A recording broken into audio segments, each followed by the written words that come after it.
This is horrible. The spirit wasn't any help. The great tree can't last much longer against the vapor. I came here from Windcatcher Plantation to see if the storm caused any damage.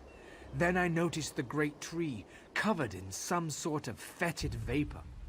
I rushed back and told Spinner Benieth. She summoned a spirit to help, but I don't think it worked. Some sort of nature spirit. It entered the cave where the great tree's roots emerge, but something's wrong. I heard horrible noises inside the cave. The spirit cried out as if in pain. The great tree will die if a spirit can't do its work. I want to heal the great tree, but I'm just a farmer. If something is keeping that spirit from mending the roots, there's nothing I could do to help. The spirit is old and powerful. It seeks to move from root to root, aiding the great tree as it's able. But it's a healing spirit of singular purpose. It doesn't know how to defend itself. I'm uncertain. If so, the spirit must be protected from harm while it heals the great tree's roots. It knows what it must do. The great tree shields Windcatcher Plantation from the winter winds and keeps our settlement shaded from the heat of the summer. Its story entwines with ours. When the wind goddess Khenarthis first traveled across the heavens, legend says she grew tired and rested in the branches of a small sapling before resuming her journey. That sapling became the great tree and gave Windcatcher Plantation its name.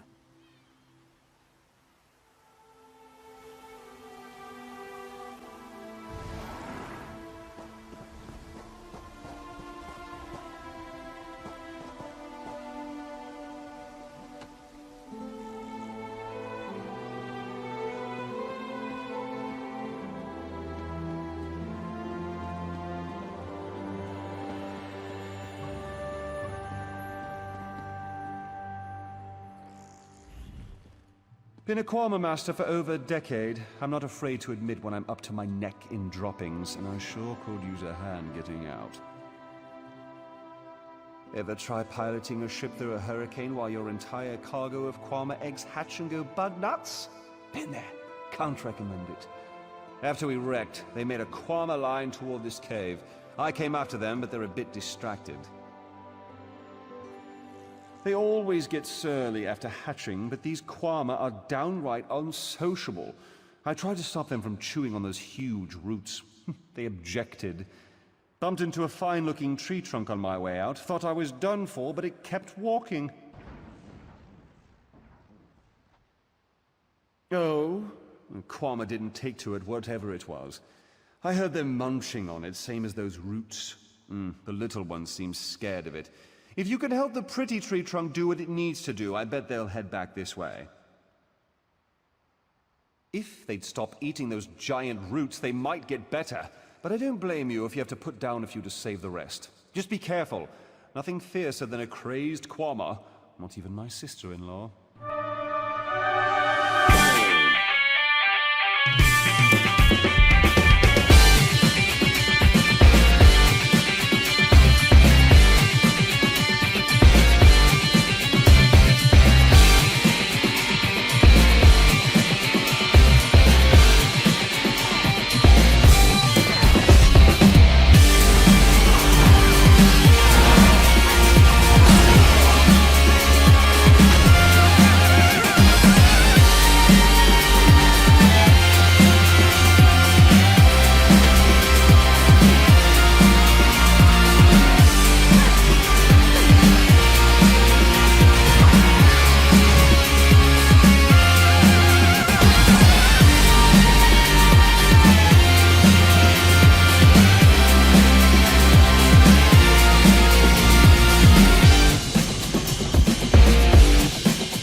Crosstree. The miasma has cleared, yet I sense this begins a new chapter for the Great Tree. Though the creatures gorge themselves upon its roots, this was a passing instinct. They can be taught to strengthen the Great Tree. The Kwama will soon learn the cave is their nest and treat the spirit as their queen. Together, they'll guard the cave against intruders who seek to harm the Great Tree. A new story can frighten any creature, until it realizes its role within.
Have you seen Gary? He's missing. Zulana's son. When his father succumbed to skooma, Gary swore vengeance upon the smugglers responsible. This one tried to stop him from going by himself, but Gary wouldn't listen. Yes, that's Gary. Please, you must find him. He's all Zulana has left. Zulana heard many things in Mistral. Hazak leads the skooma peddlers within a nearby cove. Its entrance is on the beach across from Cat's Eye Key. A vile skooma peddler. Hazak destroys families and brings great warriors low with his filth. Skooma is distilled from moon sugar, which is sacred to we who worship the moons and stars. But those who use skooma for pleasure quickly become slaves to its visions. Scum like Hazak profit from this addiction. Kari hasn't learned that fear and hatred cloud judgment. Zulana said he would be foolish to seek revenge, but he's a boy, and they have more important things to do than listen to their mothers, huh? He hurt his back in a terrible accident. He took skooma to relieve the pain, and it came to both sustain and enslave him. After years of its youth, he withered to a shell of his former self.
Begone, bandit. I'll never join Hazak.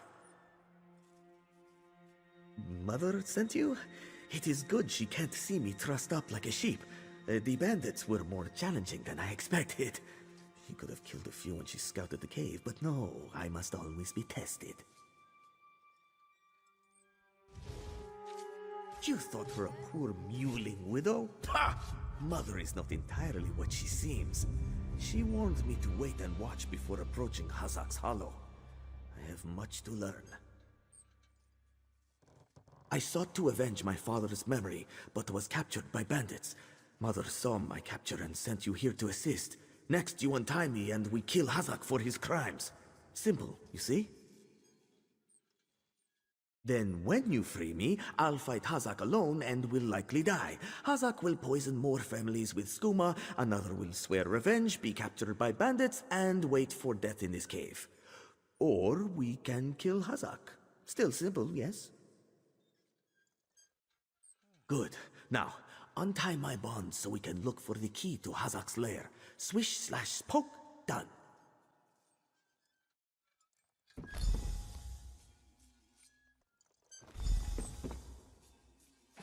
I'm free, and in your debt.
done. And you have done what I could not. My husband now rests with the ancestors, free of the skooma enslaving him. When Hazak embraced skooma with more affection than he did with me, I gave him every chance to claw his way back. But skooma peddlers are slavers of the mind itself.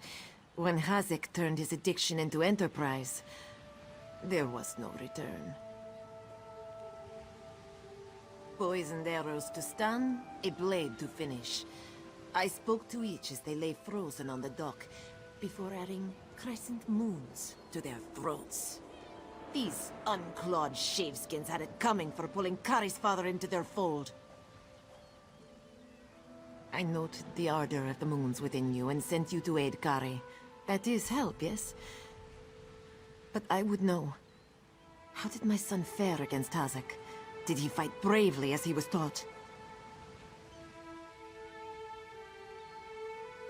Then Kari learns to stand with allies rather than on his own. He shows me he is ready. With time and training, he will honor his ancestors. Agir Tragijazeri. We justly take by force. At Two Moons Dance, we study the thin line between justice and vengeance. We train so we will always know the difference. Enjoy your life, Walker. You never know when those you love can slip away.